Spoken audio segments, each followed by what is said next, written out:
NPO Citizen Advisory Committee meeting is called to order. We don't have. Well, there's no quorum, right? No, we do not. Okay, pledge of allegiance. Oh, yes.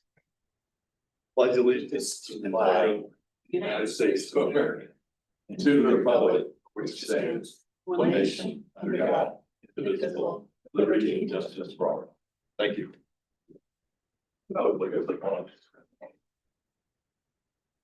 We have any public comments? No public comments. All right. And we can't approve the minutes because we don't have a quorum. Would it be appropriate to ask if anybody has any comments on the minutes in case you're gonna make any changes now before we do have a quorum? Anybody have any comments? No. Okay. No comments on the minutes. Number 5, Transportation and Improvement Program tip amendments, FDOT staff. We don't have them either. I'll do my best to substitute. You're gonna do an impression of the FDOT staff? So the tip amendment was included in your agenda packet, and there's just 2 that they're looking for board approval this time around. The one is a transit related grant For operation. for operations. And so that's pretty standard, and it does require an amendment because the funding exceeds 20% and $2 million were added. And then the second one is for State Road 72 from east of I-75 to east of Proctor. This was something that came before the board last year, and they are now requesting additional funds on this project to be approved for the design phase. So they will be seeking board approval for us to make this amendment in our tip so that it is consistent with the state's transportation. I just have one question. Sarasota County, small urban, Punta Gorda, how's Punta Gorda figure into Manatee and Sarasota County? I'll let Megan answer that. Is that under the transit operations? I think that's just where the boundaries fall for the transit operations of that. So our transit border goes into Charlotte County. There's a small portion that does Okay. go into Charlotte County, and the transit agency has a. Okay, with them. just seems different. What is the reason for the 1.5 million?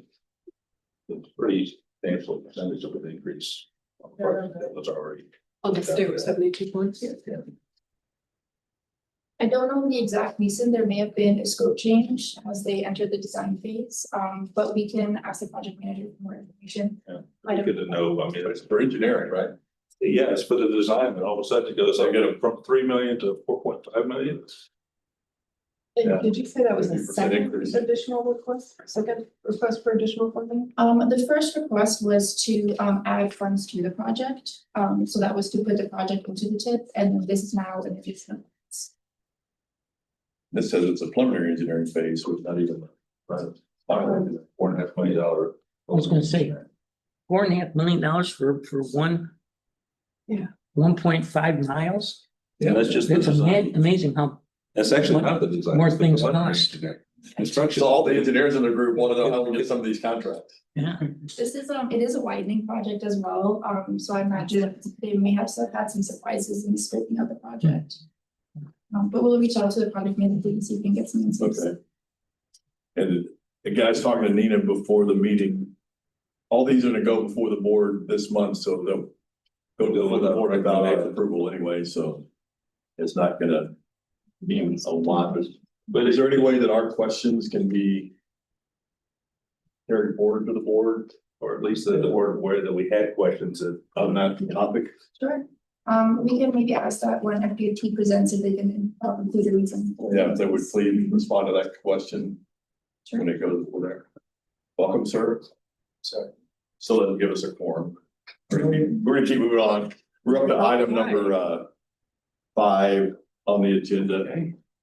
And this is the list of project priorities that we're all sent. I think you sent us an update beyond what was in the original package.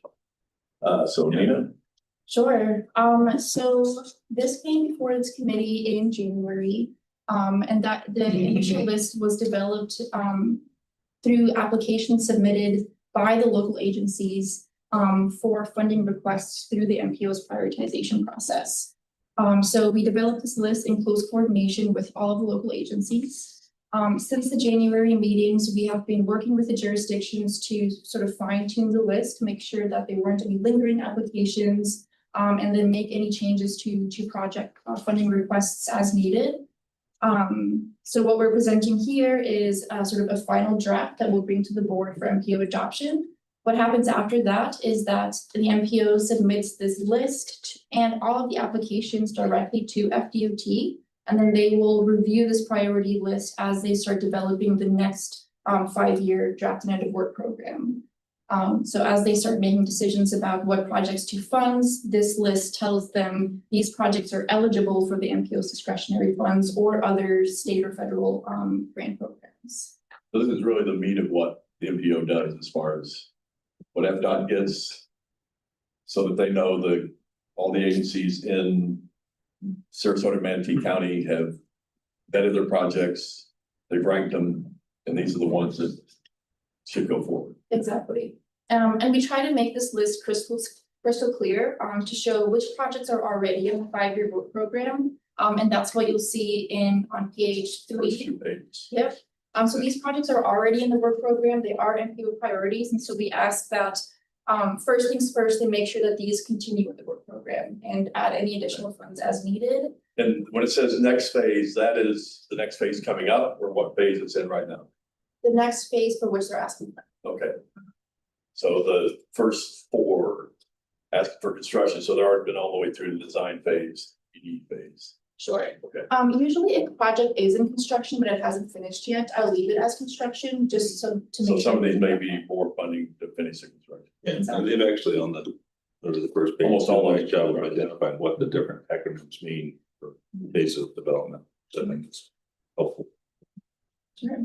And then after that, the unprogrammed priorities, these are projects that are MPO priorities, but have not been funded in the work program yet. And so after the projects in the work program are complete, or they're fully funded, this is sort of the next list, What page are you on now? page 7. So on the top of page 5, it says funding has not yet been identified, Does that mean there is no funding in the 5-year plan So or the page 5 projects in 6? So on the page 5, this was interesting because we know that there are projects that the local jurisdictions are pursuing, but that the MPO does not necessarily have discretionary funding for those projects. However, those projects still need to be prioritized by the MPO. So we include them as in the So list these are the highest ranked projects by the MPO. for state and federal grant opportunities, but not that will be funded through the MPO. And my understanding is you have a refined, a new ranking process. I guess you brought in resiliency and some other factors that was a part of the 2050 plan, That's right. right? Okay, so this is all reflective of that. Yes. Okay. Yes. I mean, is it fair to say on page 5 that in 6 really, because it's kind of, they're not on the, 6 was not on the 2050 plan and not eligible. So 5 and 6, even though they're prioritized, there really is no funding. These are not going to happen in the near future kind of thing. So if it has an FPID number on page 5 and 6, you'll see that first column FPID. It means that it is funded in the work program, just not with MPO funding. So it has either local funds, state funds, it has grant funding attached to it.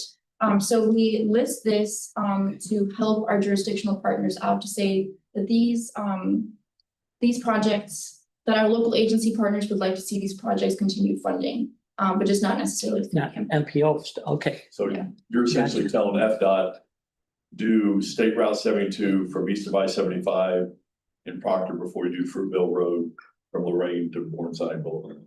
That's all you're saying. On page 5 and 6, what we're saying is the local agencies would like to work on these projects, but we don't necessarily have MPO funds for them. So they will be pursuing funding through other means. So then I think to your point, this is on pages 5 and 6, it's a list of projects, but they are not in priority order.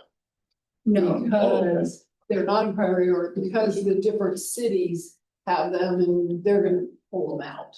Right. So, okay. Yeah, and if anything has an FPID attached to it, we just organize it by the FPID number. rather Oh, than- sir, numerical order. Yeah. Yes, But we'll not check in that. priority order. Thank you. The ones on the first two pages are in priority. They're still listed by their FPID number. Oh. So once we get to page 7, they are listed in priority order. So That's in, where the priority starts. yeah, this is when we have funding available, let's start taking a look at this list of projects from top to All right, bottom. let's get the page 7. Okay. So yeah, Just that's, real fast with some of these, like, so if you're looking at, say, Fort Hammer Bridge, let's say, I know a good example, but a developer is gonna be working on getting funding for those. Do they then have to still go through NPO if they're coming from private funds like that? not always. Okay, No, sometimes the jurisdictions will put it on the list for strategic Gotcha. regions. okay, For example, they may have some private funds and local funds, but then they may be pursuing state trip Okay. funds, for example. Gotcha. thank you. No problem. And then if you go to page 14, which is appendix B. These are all of the projects that the jurisdictions are pursuing or have asked for funds, but that are inconsistent with our long-range transportation plan.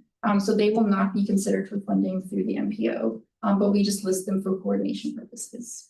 What if there's a tie into our desire to be at zero fatalities and accidents? How do you get to that mission if? I'm not trying to be difficult, please do not take it that way. If you have a strategic goal, that that's what we are voting on, and we're all like asking these questions over and over, because I'm looking at the list, and I'm like, how is that? This is a part of the other plan, like, Which project? any of those, because you get sidewalks, I mean, that's obviously gonna save lives, right? How do we meet that goal or not? Sure. So what the LRP tries to do is it starts with identifying all of the possible projects that we would like to fund, right? The ideal list. And then we take a look at what revenue do we theoretically have available over the next 25 years, and then we have to prioritize it. So we recognize that there are many more projects that could get us to zero than we have available funds. If there is a project on the local needs, for example, that isn't necessarily consistent with the long range plan, we can always coordinate with local jurisdictions to say, let's amend the plan and add it back in. So in the year, they move the plan up and down, prioritize. We try not to change the plan, but yes. They give it priority, so some of them come down, some of them won't go up. Sure, Do projects get, how are they prioritized? For example, are they given points for different, to your point, safety and, vitalities and stuff like that? Do they get points? That this will help that helps them get higher in priority? yes. Okay. So we have a scoring process that every single project goes through. We have scoring categories that are tied to the long range transportation goals and objectives. And then scoring criteria, and then they're weighted a little bit differently. Yeah, and so that's how a score gets assigned. And that tool is publicly available. I can send it to you if you want to play around with it to sort of see what it looks like and what data it's capturing. And I noticed none of these, at least I don't think there was have any numbers next to them as far as what's the dollar request? Does that matter for? I mean, it matters, obviously. They don't want to have to come in and ask us for 50%. So theoretically, the funding request would line up with what's in the cost feasible plan, but we know that that number changes. But that the request is included in the calculations. Assume it's somewhere, just not on this sheet. Yeah.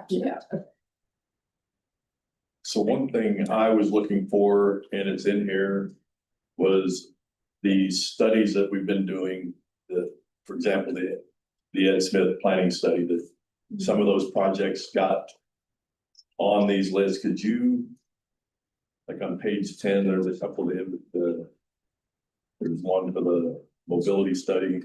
Mhm. How are they doing, I guess? How will they end up being in a mode to get funded at some point? Because I guess what I'm from the public standpoint, we spent the money on the study. The study was pretty impressive. I don't know how great the need is in that area of Sarasota. other than when baseball games are going on and that type of thing, but I just hate to see us invest in that type of study and not follow through and making some improvements. And that's the reason I'm asking the question. Sure. The first and most important step after adopting the study, is for the jurisdictions to submit this application and get Okay, it. so they've done that. So they've done their job. They put in, I'd like to finish 12th Street from Orange to Geneva. Exactly. Okay, If it does not get funded in the next year, which these likely will not, right. the local agencies may continue doing work on these projects and then submit an updated application next year saying, okay, we're 30% into the design and this is now what we're asking for. And then MPO staff works closely with the jurisdictions and FDOT to say, when you're looking at this list, we really want you to take a look at this study project because the locals are really pushing it. So back to the rating system, do they get any kind of credit or points for the fact that they're gonna go ahead and push a project through design or right-of-way development, and then they're sitting there for you to be able to put funding into, will that get them Yes, 4 points? Okay, yes. that's good. I mean, that seems fair that the communities are taking action on the studies that you guys paid for. Absolutely. So, Yeah. Okay. I think some dispensing of funds, so the 8 billion that we got from the feds when we passed that bill for infrastructure. I know they put a lot in the Everglades and I can get it, not disputing that. Like, how did the local communities fare out in that madness? I mean, will they answer that? Yeah, go ahead. I'm sorry, not well. Can you repeat the question again? So we got about $8 billion for that infrastructure bill that got passed a couple of last administration. Okay, And I'm just trying to see how. gotcha. Let's All put right. it out there. Well, you have to, 50% of that off the bat is discretionary. So 4 billion of that was not guaranteed, not formula based. So you don't just show up and get it, right? Our money is formula based based on population and how we exist here. So our small amount of money that we get is fragments of $8 billion. But we get that through formula basis. About 4 billion of that new in quotes money was discretionary based, meaning you could fill out a competitive grant application and then you could potentially be awarded that money based on how impressive your application is compared to other things. So Did we? so I would say we had, you know, and you have to think about it too, from an investment standpoint, each application, depending on the scale or size of the request, could cost up to $100,000. So some of those, just to put an application in, FDOT put a number of projects in. We were able to get some mobile cranes for the port, for example. We got a raise grant for that. That was discretionary money. That was about $12 million. There's a handful of projects, a lot of Safe Streets for All grants. Those are all discretionary. Those were not guaranteed to the region. There was money available. So I would say out of the trillions of dollars that was in quote put into the US economy from the infrastructure bill, $1 trillion of that was already existing. And the other $1 trillion was about discretionary. And that's a funding ceiling, not a guarantee. It's if we think that your application is good enough to warrant funding, you can then get that funding. Only about a third of that money's actually been encumbered and spent. So 250 billion of the new trillion has actually been put out into the economy. Are we represented in that committee? Do we legislative elected officials? Correct. Or is it just? Yeah, it's Okay. it's both. So it's a multitude. You'd have your locals obviously talk to the state, and then the state talks to our federal representatives. So, and I'll add for the new reauthorizations that you brought it up on the completely different tangent. The new reauthorization discussions are underway in the House and the Senate. And with a shift of what I kind of just mentioned away from the discretionary basis and more towards a formula basis, because we have this process that you are a part of. It's part of a formula process where we're able to go out, study things, deliver projects. Discretionary, there was a sense of uncertainty and in fairness, right? Who's judging said applications? How are you able to deliver them? What's the timeline look like? And then just this thought of putting a large number out there and saying there's a potential ceiling, but we're not actually allocating the vast majority of those dollars because we didn't deem the applications ready to be moved forward. Something along those lines. So there's a multitude of answers to that, but there is a process underway to potentially alter the way federal dollars are now siphoned out to the locals. Thank you, sir. So in your answer, you mentioned population was a factor in appropriating the money to various parts of Florida. Is that population a surrogate for the fuel taxes that are being paid because they're? It's both. So there's also the highway, we have a state highway trust fund, right? There's That's a paid federal by- highway trust. And the federal highway trust fund, both are paid using gas taxes. Right. The federal share and the state share. So that's another issue that's obviously been brought up, right? Gas taxes haven't been levied or changed since 1993. At the federal level. Federal level, Correct. yeah. Several states have raised theirs, but. Yeah, and locals have options on their own fuel taxes.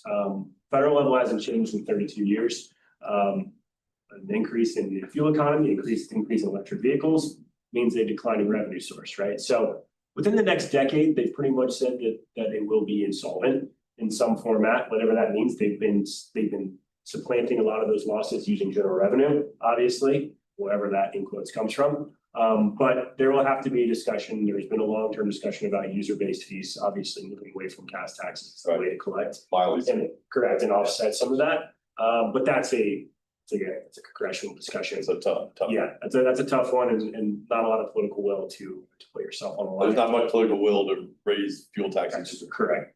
I lived in Missouri for 24 years and they finally raised them after probably 35 years. Complicated issue, yeah. Right. I have one more question for you, Nina. Sure. Back. I guess I took earlier, I see it on the sheets, the more higher priority it is on state and federal grant opportunities in the 2050 long range plan, but funding's identified. The River Road Regional Interstate Connector Winchester Phase 5 is there, but then Phase 4 is back in the unfunded needs. How does Phase 5 get ahead of Phase 4? I'm not sure. That's a That's question your- for the county, Okay. Yeah. Uh, unless you have an answer. No, I mean, it probably both of those are currently, I would say both of those are currently unfunded in most of their capacity. but yeah, We'll ask the county about that. just as a logical engineer, I think Sure. you're Yeah, we'll doing ask ways the of the county. numbers, but anyway, And okay. it's dependent on how they apply for it. So it could be that a lot of you think about a lot of the phasing too is just done by location. So Yeah. it's not like almost in order, it's like how far north or south. So maybe they're anticipating the southernmost section of that being done first before the middle. It's possible. We'll certainly ask them, but yeah, it's not typically in phases of like, this is next and they usually do like a north to south. Good, just. Yeah, I assume they're gonna do that from Yeah. into Inglewood. Yeah, I would say the phasing can be confusing with how they write it. It's really, it's how the order in which they can do it. And we've actually had some requests where they're gonna go out and do in South River Road, some of the ITS, so the signalized work before they even start any of the capacity work, which in my opinion, that might be a little eager because you want to see how your new capacity improvements within impact. But they're- goals. They just put it the first signal. in. Correct. Well, we had the one at Winchester Road. now they Correct. put So the high- they're talking about making some changes to those things first before so to me, there are some questions about Yes, order of whatever. operations there, but we'll certainly ask. them to clarify I that. guess, again, living down there, the fact that they built a new well in Park High School and they put the signal in just 2 weeks ago, it is already causing a lot of traffic back out and will once the school opens and students are there, so. Yeah. That They're area, anticipating it. Yeah. so anyway, Yep. that's my citizen comment for today. Okay. Yeah, we'll certainly pass it along. You're still on, what do you got? We're There ready you to go. roll. I'll have a moment for some questions. Sorry. That it? Okay, any other questions? On the long list of projects. We're going to number 6. You want to make presentations for the FDOT staff also, or I don't. no, you don't? I think they just had an update at the TAC meeting, on a deadline for applications to be submitted. Okay. All right. We're up to MPO staff, MPO report. Looks like Ryan's here for. I was leaving. No. Never mind. What kind of MPO planning staff reports do you have? Yeah, so I'm sure over the last, in January, and then even towards the end of last year, you heard us talking about new studies being kicked off, new studies will be kicked off. So we wanted to take the opportunity to let you know what those studies are, and at what point we are. So we've got 5 of them. We're gonna go through them fairly quickly, but feel free to ask any questions. So I'm gonna start off with our safety initiative, which is advancing organizational safety culture. The purpose of this is to develop a shared vision and expectations for safety within the organization, to embed safety as a core value in organizational processes and everyday decisions. So while we do have a safety action plan, we have a pretty firm foundation in the planning and programming realm of safety. Can always improve, but the foundation is there. We really wanted to take an opportunity to look internally at the organization and our relationship with partners, just to make sure that safety is prioritized at every turn. And so this is an opportunity for us to sort of do that assessment and then work with our partners to define that vision and then begin prioritizing actions and roles and responsibilities. So the final deliverable will be a strategic safety improvement plan. We'll be presenting this to the board for their approval in May. So we'll give you another update at the May meeting. And this is being done by a consultant or you're doing it in-house, okay? We're working with a consultant called White House on this project. In March, we've invited our local agency partners and stakeholders to participate in a workshop. And so this is where we'll be talking through what a shared vision means and what that looks like, and then working with our partners to prioritize these actions, roles, and responsibilities. So that's coming up on March 25th. Where will that be held? Right here at the office. Is that safety for staff? It's looking at safety for staff, leadership, and then extending to the board and of course our partners. Okay, and everything from trip hazards to driving safely and all of that? Yeah. Is that the type, okay. Yeah, and we're taking a look at sort of doing a policy review as well. Just to make sure, like, we say that safety is important to us, Right. but organizationally, is it reflected in our policies and procedures? Is it supported at a strategic level? Is it measured and all this stuff? Yeah, so part of that will be identifying metrics that we can then report back at the end of the year. So we're gonna get an update on at our May meeting. Yes, Okay. we should have a full plan drafted at that point, so we'll have a comprehensive update for you on that. And then talking about the prioritization process, I will send that out to you after this meeting, but we are in the process of updating the scoring in the web tool as well.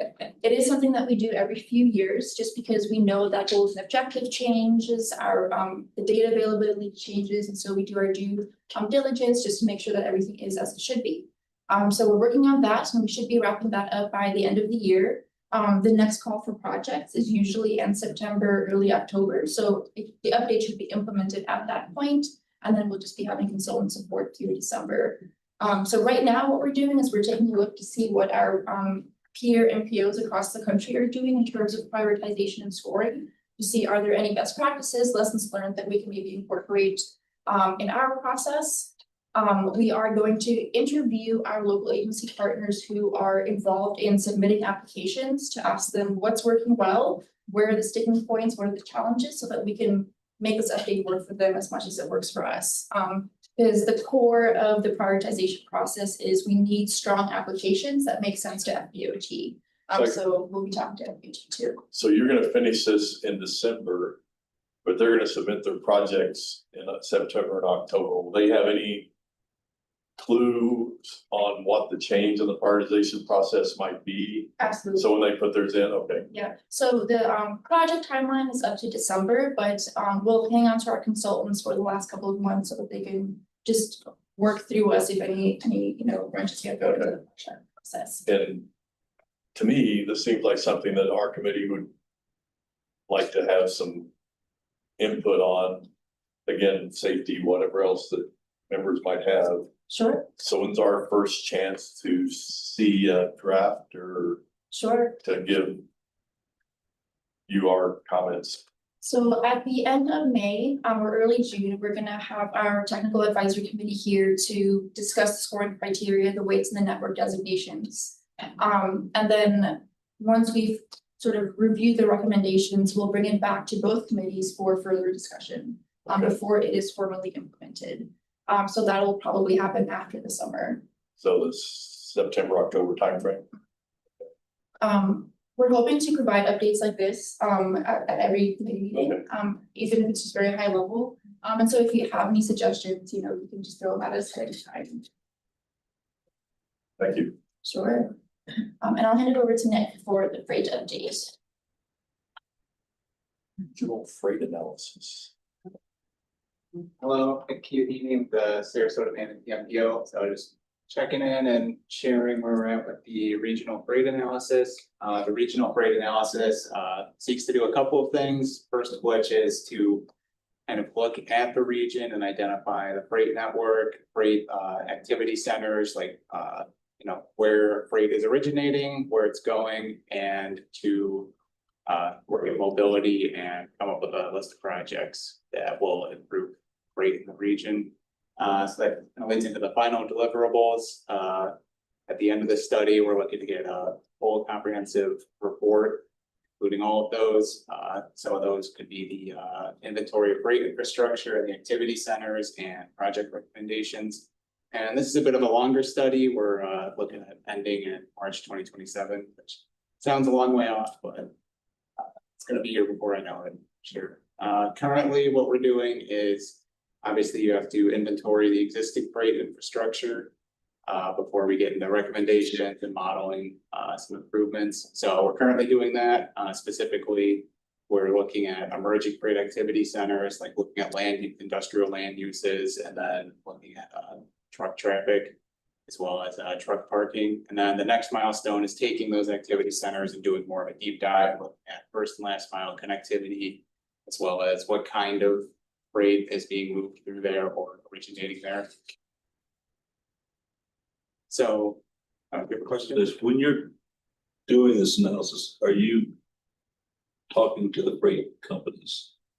That's our next, that's one of the next things we're doing is that's, we don't wanna make, I don't think many of us are super knowledgeable going into it about freight, which is one of the reasons why we're doing this study, is to kind of understand things better. We wanna make sure our recommendations are not only looking at data, but grounded in real world experience from, representatives from, for example, like Seaport Manatee. We talked about fucking grocery store chains and some of the other, like Tropicana, some of the big freight shakers in the region. So we're looking to interview them very casually, just see any emerging trends, recommendations they may have, issues they face. And so that's gonna be, it's not just one workshop, we're just gonna be interviewing people from about April till December, because again, we don't wanna just come in as outsiders and be like, this is what we should all do. Right. We wanna make sure we have buy-in from people in freight, both on freight planners on maybe the FDOT side, or see what could be implemented in the city or county, but also seeing what the private freight sector needs are. We're mostly interested in over the road trucking, or we're looking at We're looking at intermodal things. Yeah, we're looking at freight overall in our region. We're looking at, Seaport Manatee improvement. We're looking at the railroad. But just by its nature, a lot of our freight is overland trucking. So I guess what I'm at is, like, for instance, one of my clients is Southeastern. And they're looking at constructing a new terminal. they might be a good candidate for this then. Well, that's what I'm saying, is like, it'd be interesting to get their view of the issues they see. Or, for instance, Cheney Brothers or US Foods that are delivering. I mean, you see their trucks all the time. Yeah. They're actively navigating our roadways every day. And it would be good if we get their input as to what do they see as the major issues that they face, and what thoughts do they have on what would be ways to improve on that from the actual users. Tropicana's certainly in Seaport Manatee, but honestly, Seaport Manatee is focused on getting stuff in and out of the port. Tropicana is focused on getting stuff in and up to New York and back on Cisco, the train that runs twice a day. Publix, who But goes to every Publix store and every. goes all the way to the southeast of the neighborhood. United States. Yeah. And, so you've got these regional movers that if we can get there, but they might be able to, they may give us some ahas. Cheaper than a consultant. Well, I was gonna ask, but Well, they probably won't charge. Yeah, 50% Amazon's more. another one Yeah. that's a big, change. they got both the big trucks and they got tons of little Yeah, trucks. that are Amazon trying to get is out of their There may also be some things that you can find for the freight piece that somehow fits into the scoring and prioritization of the Yeah, that's project. definitely that. So I hope Yeah. there's some eyes kind of focused that way as well. They may be able to leave you what they see changing. I Right. mean, for obviously Amazon's getting ready to start flying drones. One, It was in the news today, but do they think that they're going to be doing it the same way 10 years from now? Or do they see changes coming? That, And they would know better than anyone. yeah, Right. Thank you, Bob, and that goes out to anybody, if you have any great context, we don't have a list currently, it's just kind of ideas of who we would like to talk to, so if you have contacts or anything like that, to have them, pass it along. I assume some of your agency cities and they have bigger freight companies that they may want to make sure that they're Yeah, listened to. yeah, and we want to incorporate any local rate plans or ordinances as well, and so we've been talking about that as well. So this is a longer study. I assume it's a more expensive study? Yeah. Okay, I mean, is it fair to tell us what some of these studies are costing? This one's 200. 200K. $200. Yeah. I wish. All right, But yeah, is there any other questions? thanks. I don't. Well, I do Remember have this one, when you talk about freight, is there ever any looking at any, I understand Amazon is kind of freight, but I also categorize them as, other businesses that have a huge, fleets of trucks that are out there, i.e. Verizon, FPL, other Not- just local They're business. not hauling stuff, but They're not, yeah, people are that- they fit into this, or is there a different study, or is there any value even in thinking about looking at those? Yeah, no, I think in conversations we've had as a project team and with our consultants, we're definitely, I feel like that's a sector. Yeah, It's only gonna grow bigger and bigger, and it's important to understand and, make recommendations on how they can move goods. yeah, so like UPS and Amazon, they're big, when they go from distribution center to distribution center, I think of them as freight. But then when they go from their distribution center to the homeowner or to a job or, a local delivery, that's a different type of. Yeah, and that's one of the reasons we wanna talk with them, because that's a very specific need. Yeah. that we want. So like United States Post Office, I'm assuming they're doing studies on this stuff to be more efficient, effective and expeditious. Do we tap into any of those studies? I don't think we've talked about our USP. I'm baby steps. I'm trying. post office is efficient, but. I'm trying. Well, UPS and FedEx. Yeah. There's another one that you're gonna have the agencies in here to talk to them. Sarasota County changed their trash company. Yeah. And there's trucks on Jacaranda and Center, because they're coming out of their new center every day, the maintenance center. So that's another type of freight, I guess. Yeah. Picking up the trash and taking the trash to the landfill, might wanna ask Sarasota County if because that has made a bit of a traffic issue, because it's all coming into the place at the same time, leaving at the same time in the morning. I just wonder, you're gonna find that does it help you identify where you've got choke points that maybe you didn't realize you had choke points? Yeah, that's definitely one of the things we're hoping to get out of this. Thank you. Can the MPO ever suggest projects yourself? In other words, if you get a bunch of companies in here and you say, we really need your input on transportation and freight and, and the choke points come out and they're here. What if someone says, well, we're investing all our time, we're getting all this information. Can you make some changes with these roads? Because when we get to this point, this intersection, this road, it's really bad.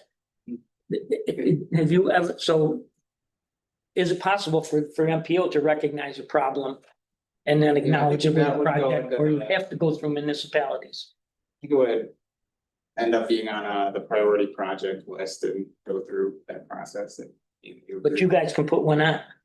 Sure, so in the same way. Okay, that- great. As long as the board does. Same with it. Yeah. Okay. Or we work with the municipality. Right. To have it come. Well, that's through easy, them. yeah, that's easier said than done. Each municipality has, their laundry list too. But if it's in their municipality and it's causing them problems and they can demonstrate the problems are. Yeah, and because it would be a Mhm. recommendation from one of our studies, or maybe in the next RTP update, it's prioritized through that prioritization tool, it would get extra points and shoot pretty high up. And they, you're a municipality, you wanna choose those low hanging fruits up there that are scored well and Hmm. have a demonstrated need for them. Okay. Anything else from anyone? Thank you.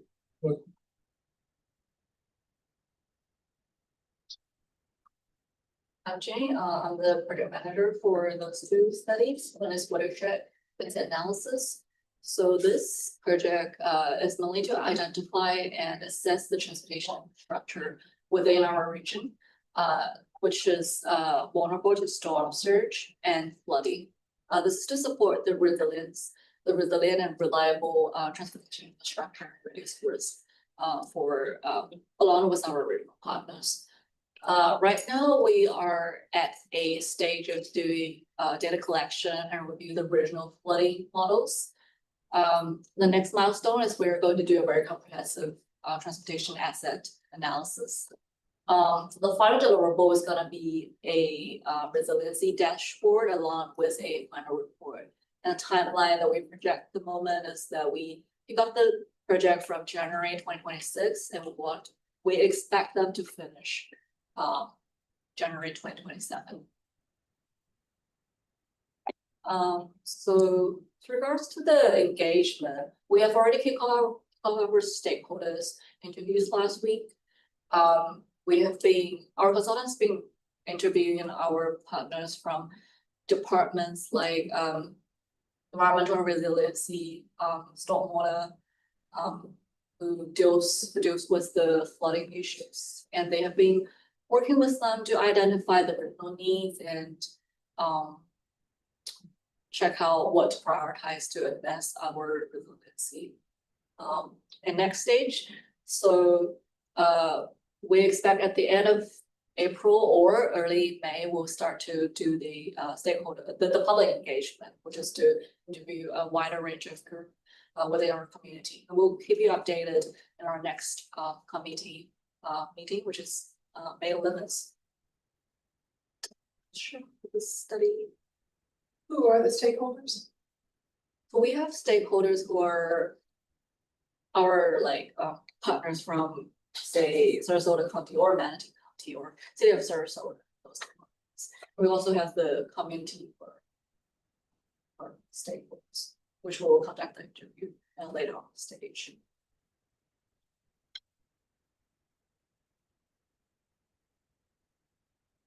The next one that I'm in charge of is the original transit feasibility study. The study is to evaluate the transit operations.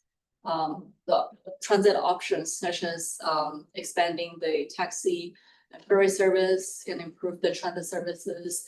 We'll study the on-demand services, fixed routes, and passenger services, micromobilities, and accessibility to the transit options. The final deliverable is going to be a implementation plan with the responsibility matrix, and also we'll have a final report comes along. So this one it definitely takes a little longer. So we have closed the meeting in February, which is last month, and right now we estimate the project's going to last for at least roughly 18 months. So we expect them to finish in July 2027. Right now we've just kicked off, so we've been doing the technical review, we've been doing assessment of our current transit network, reviewing the existing reports for the region that our MPO is in charge of. And next milestone, we want to define the regional transit needs. So last week we just kicked off the meeting of brainstorm the questions that we wanted to ask for our partners or the stakeholders. So we expect to kick off the stakeholders interviews at March, which is this month. And probably in 2 months' time, we'll conduct the more comprehensive community stakeholders workshop to collect more ideas from public. And we'll also give update at our next committee meeting, which is May 11th. Question. this seems to be something that a lot of the public would have a lot of thoughts about it, ideas, requests, that type of thing. I know he's on the committee anymore, but he was definitely into having some sort of mass transit.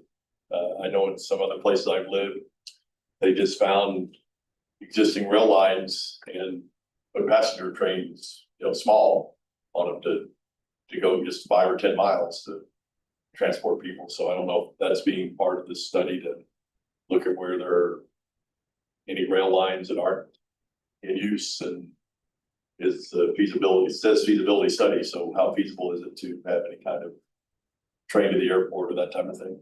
Yeah, so right now we have lots of ambiguity within the study itself, so we definitely want to hear what people say, like what are the pain points that we want to focus on in the future development, which is which is the reason why we're doing the study. The size of our population, our airport probably doesn't justify it, at least it should be looked at. In my opinion, the feasibility says, no, it's not cost effective. Seems like most everything here is a trolley to the beach or along the water, yeah. Water ferries and that type of thing, which are great. Keep cars off the road and get people where they can be. Okay. Be interested to hear about this one. More stuff to us.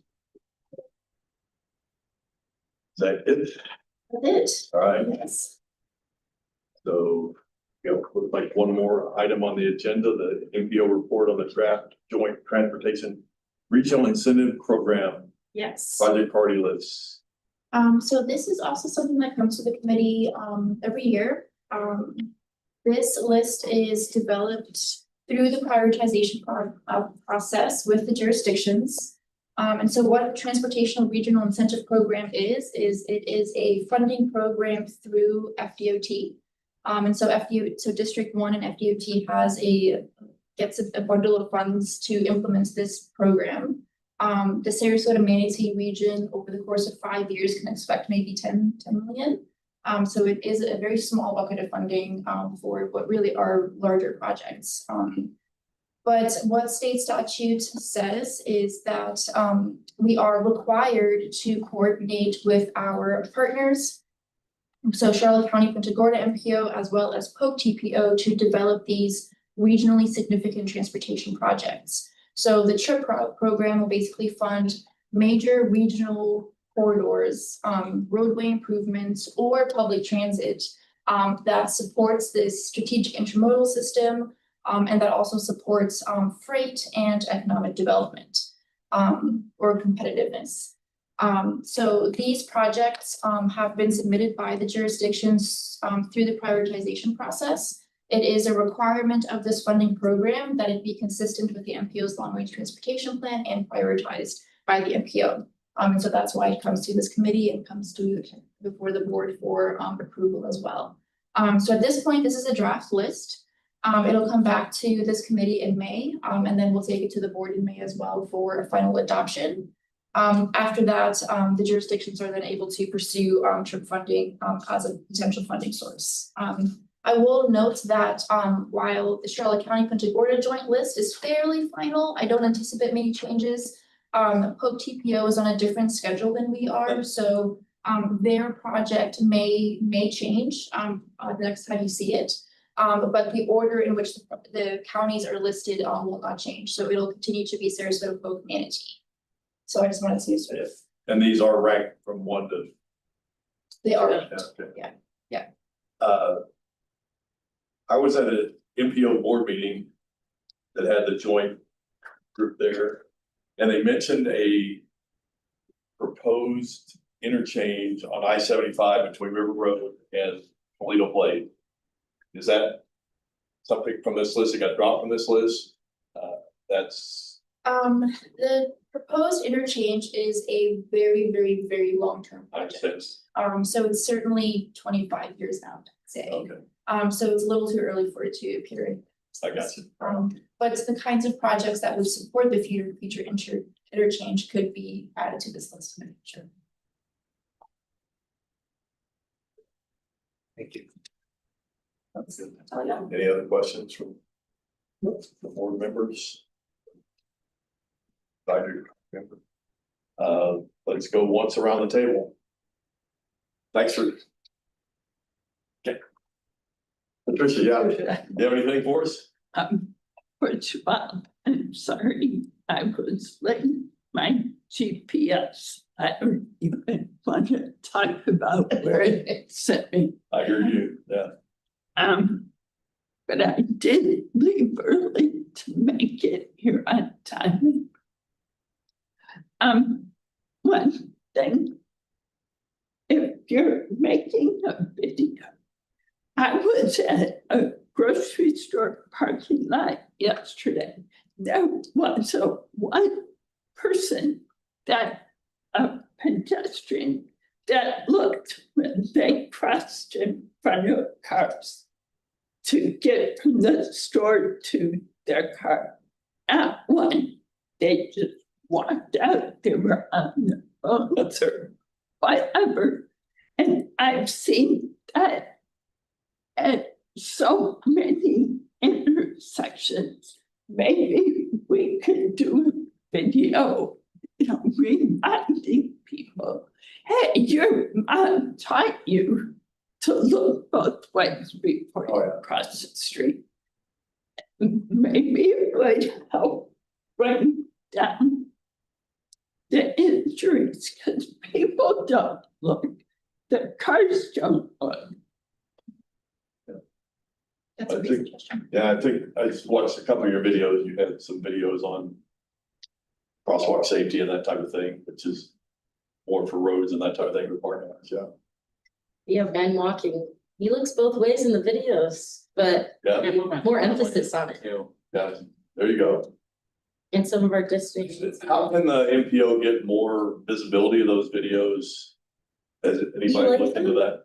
They're pretty good, right? Sorry, I'm very proud of these videos. I don't know. We could just pay for more viewers, I guess. More viewers on- So getting hopefully some new analytics of our website to see how people, Yeah. traffic is coming or not coming. So many people don't know what Kind of thing. the MPO is. It's hard to explain Yeah. to people, so How long are the It's just videos? hard to get them to. they're fairly short, this minute and a half. School district? They're usually 2 minutes. I was gonna say, Yeah. Yeah. and can you submit them to the TV stations? Or- Oh. Manatee Educational, The Transportation Committee at the Manatee Chamber, one of the regular attendees is from ABC7. Yeah. And he looks for stuff. I'll ask. So, I've always said that the TV stations should be doing PSAs on Yeah, transportation stuff. I'll ask the, But The yeah, submit it to people the in charge of the TV budget, stations that's or allowed. whatever. one of the interesting things to realize about all the various stores like Publix, Walmart, all of them. They have their own design standards. Yeah. But it has to comply with you, when you do a Target or if you do a Walmart, also you have to do it to the Walmart standards. Why, if you ever notice, Publix is always angled parking. It doesn't matter. It will be angled parking and it'll be a certain size. The cart corrals will be a certain distance and the trash compactor will be set up exactly so. Well, to Patricia's point, if you gave those videos to Publix and Target and Right, Walmart and said, can you put it on a screen as people walk out Yeah. the door on one of your big screen TVs and just run in a loop and say, be careful as you walk out of the parking lot. pedestrian You made a safety good one. point, John, about, have we sent it to the school district to say, just to put it as part of the curriculum somewhere. I love these ideas. Yes, they're in my head. Don't worry, I'm not going to forget this. I was like, I should write this down, but I will not forget. All right, good deal. Thanks. Yeah, because every school, they do morning announcements Yeah. every day. They could do a little, and maybe they may request that they be shorter. That's Yeah, maybe. what, to my But- point. Anyway, right. Yeah. You got anything, Sending John? a clip to them. No? I'm good. All right. So our next Yep. meeting is apparently May 11th. We've heard about that several times on the slides. 5 PM here. Do I have a motion to adjourn the meeting? So moved. Second? Second.